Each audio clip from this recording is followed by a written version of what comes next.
I didn't want to be a soldier when I was growing up. I was desperate to be a footballer. When I was little, I was one of those boys who couldn't stop playing. The jumpers for goalposts, kick about in the street kind of kid. My best mate Russell, who lived up the road, was football crazy as well. He had a big garden with a goal in it, and he had an elder sister, Zoe, who was going out with this guy, Mike, who was an incredible goalkeeper. Mike, in fact, was Mike Taylor, who went on to play professionally for a string of clubs, including Southampton, Fulham and Birmingham, and kept goal for Northern Ireland for over a decade. Back then, he was Russell's sister's boyfriend, a soldier in the REME, Royal Electrical and Mechanical Engineers, and a great person to have a knockabout with.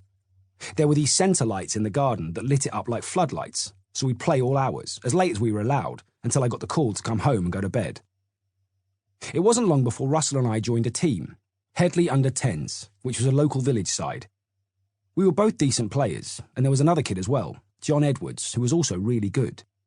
We soon got picked up and went to play for Aldershot, and from there we had trials to play for Hampshire. All three of us were selected, which is kind of amazing when you think about it, all being from the same small place.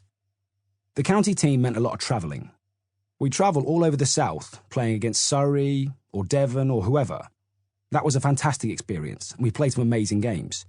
From there, I was 11 or 12 at this point, I got the chance to go for trials again, this time to try out for Chelsea. Back then, Chelsea weren't quite the club they are now. This was the early 1990s, and they were just about to start the evolution on the pitch that began with Glenn Hoddle and Ruud Gullit as managers. But they were members of the newly formed Premier League, and getting to play for them would be an amazing opportunity. Once again, it was me, Russell and John, who all went for it, along with Ben Meekins, who was the Aldershot goalkeeper. The trials took place in this big stadium facility on the outskirts of London, a football pitch with a running track wrapped around the outside. There were so many people there, and so many different age groups, that we played in 20-minute periods. Have a break, play another 20 minutes, another break, another 20 minutes, done. Before the trial had started, my dad had tried to give me some advice. Just do the basics right, he told me. Get the ball, don't give it away, just play football. That's easier said than done when you're trying to impress.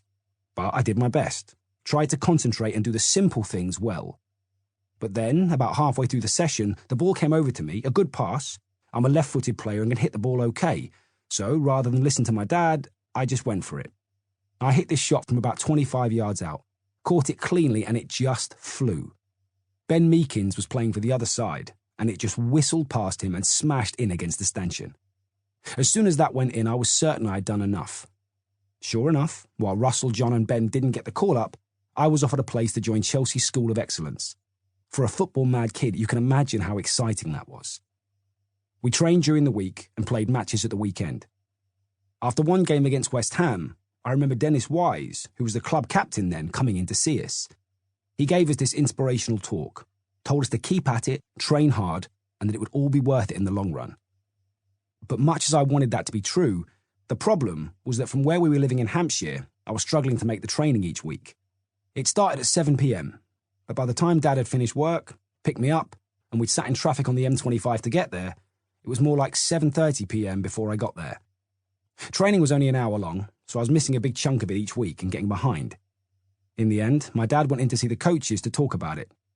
He had an important position in the military, so it just wasn't possible for him to get away from work earlier.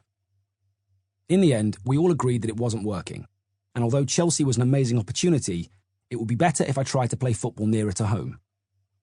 I had trials for Reading, then a First Division, now Championship side, and was delighted to be accepted by them. I went straight into the team and had an incredible time. In my first year with them, I finished as top scorer, despite the fact that I played from midfield. In my second year, I was progressing well enough that they asked me to play in the year group above, so for the under-16s, even though I wasn't yet 15. At that age, being even a year older can make a big difference physically. But I knuckled down and learned to cope. The pinnacle of the youth system at a football club was to get taken up on a YTS, Youth Training Scheme, place on leaving school, which was the last step before being offered a professional contract. Reading had two academies, North and South, and the system culminated in a match between the academies, after which those chosen to join the YTS scheme were selected. The day of the match came and it was pissing down. That didn't help for playing good football, and for all my goals and great games over the previous few seasons, I didn't have the best of matches. I didn't play badly, but I knew I hadn't shown everything I could do.